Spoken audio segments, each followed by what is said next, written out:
day there viewers, and welcome to another episode of How to Cut Gemstones. My name is Cliff, I'm a gem cutter from Australia, and the gem that I will be featuring in today's video will be coming straight out of the heart of Africa from the Democratic Republic of the Congo, and it will be tourmaline.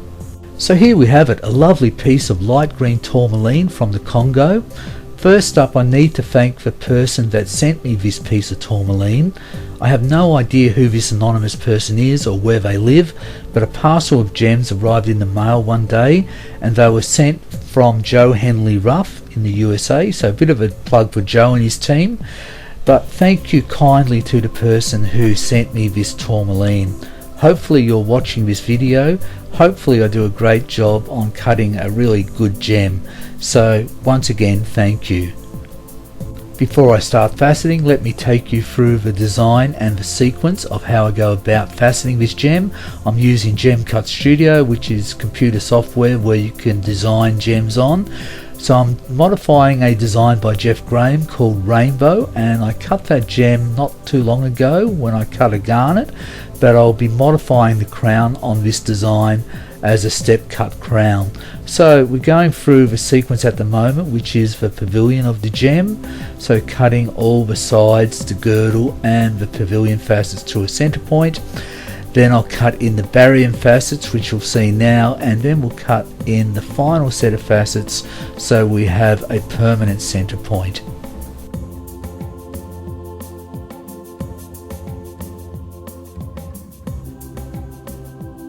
So once the pavilion's complete, we do the transfer, then I go ahead and start faceting the crown. The crown will be a 3-tier step crown.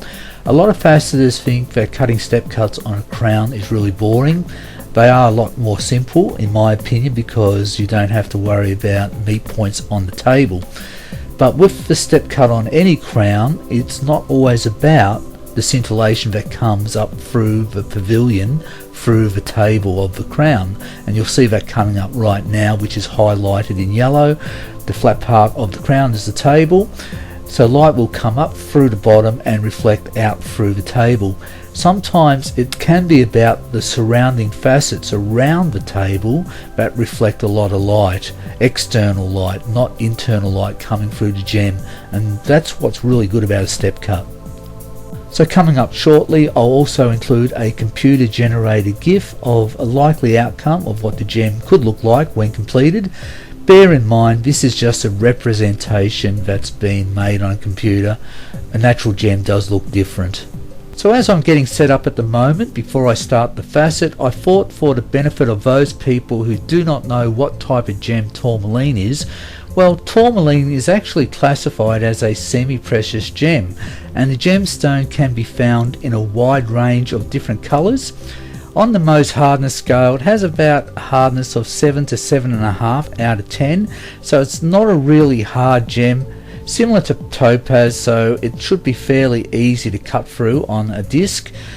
Tourmaline is made up of crystalline boron silicate material, compounded with the elements such as aluminium, iron, magnesium, sodium, lithium and potassium. So basically that is what tourmaline is. So to start the ball rolling, I'm starting off with a 600 grit topper lap, which is encrusted with diamond. Now 600 grit is not too aggressive, but for a smaller gem like this, all I want to do is cut down to a temporary center point. And as an oval, in terms of difficulty, this one's not too bad, because the temporary center point, which is 16 facets cut to a temporary culette, sets up the design.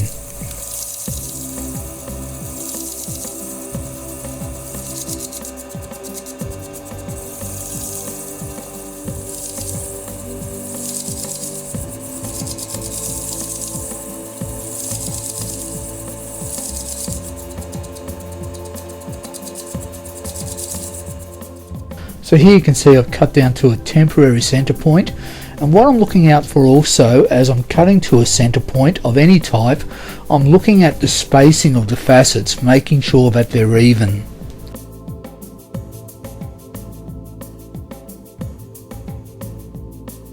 So next step is to facet the girdle. Now you'll know how accurate the girdle outline is is by how accurately you've already cut the temporary or permanent center point on your gem. Some oval designs do actually ask you to cut the girdle outline first. I've done this before. I have to admit I'm not a great fan of cutting a girdle outline first. You have to be very accurate to do that. So I'm ready to start faceting the girdle outline, and as you can see now I'm inserting 2 rubber pads on the rim of my tray. Now these pads stop the spraying of the water, because now that I've got my splash guard open on my tray, water will splash on the quill and on the mast, and particularly when you're running at a higher speed you do get more spray. If you live in Australia, you can buy rubber strips from Clark Rubber and you can make your own little splash guards. I find those a lot better than sticking sponges on the inside of your tray. So we'll go through the sequencing of the girdle outline, and then later on you'll see where I cut in the barium facets. They're like half moon facets that cut into the girdle. They're supposed to add more brilliance and scintillation to the gem. Unfortunately, you lose a lot more weight.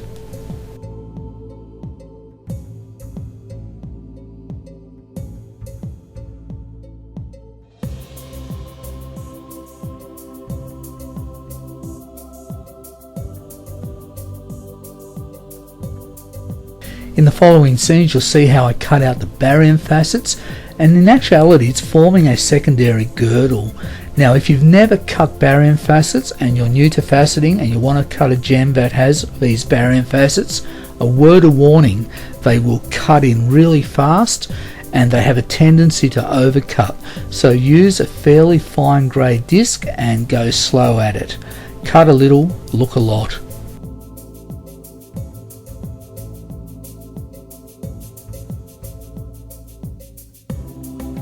So the next step is to start polishing the facets I've already cut. I'll be using 1 drop of sewing machine oil, and then I'll put a light dab of 50,000 grit diamond compound on the tin lap, and I'll just smear that in, and then I'll start polishing the facets. Now I'll stop with the narration for the time being, because really I'm just going to be polishing the facets, finishing off the rest of the pavilion. But if you're trying to learn how to facet, I have something very important to say in the second part of the video when I start faceting the crown, because it's all about sequencing and getting the right angles on the crown.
Okay folks, I'm back with the narration, and as you can see I've cut all 3 tiers on the crown, and this is a step cut crown. I used an 800 grit diamond topper lap. Unfortunately, where you can see the black highlighter mark, I had to cut that facet a lot deeper to remove an inclusion. So because that facet on the 3rd tier was cut in a lot deeper to remove that inclusion, that will affect the outcome of the polishing sequence. So the polishing sequence is still relatively the same, so I'll be polishing the bottom tier first, making sure that I polish down to the girdle outline, and make sure that girdle outline is completely straight and even.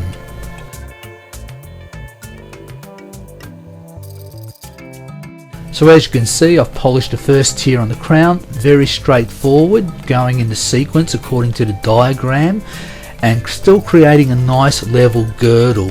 Now things are going to start changing up on the 2nd tier. Bear in mind, when you're faceting ovals, you're constantly changing the protractor angles. It's not like a step cut on a square or rectangle. So as you can see, I've polished the 1st facet on the 2nd tier, and I've polished that down to depth, and that means the next facet I need to polish is the one next to it, and you use a loop under high magnification, and you must make sure that those meet points align so all those steps are nice and even. Now you'll notice that when I get a toothpick out, you'll see on the 3rd tier of the crown, this is where I had to cut through that inclusion.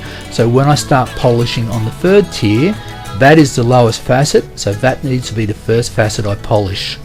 So prior to polishing, make sure you keep your notes. Sometimes you may need to cheat left or right on certain facets.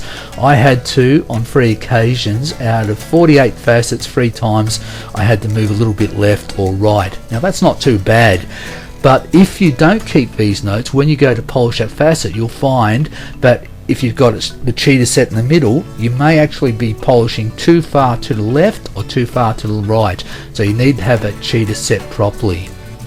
So we're getting closer to the end of another video, and in the following scenes you'll see that I've completed the rest of the crown, completing the 3rd tier and then polishing the table. And I have to say that with this particular gem, apart from the inclusion on the crown, which I had to deal with different sequencing of polishing and removing that inclusion, the gem in my opinion turned out really well. I didn't lose much carat weight. It's a fairly deep pavilion, and the crown just followed the line of the gem, which was really good. So thank you to the person once again for sending me this wonderful piece of tourmaline from the Congo, and thank you to everyone who watches my videos. Leave some comments, like and subscribe, and until next time everybody, take care of yourselves, stand by for the final reveal that's coming up, and I'll see you next time in another video. Bye.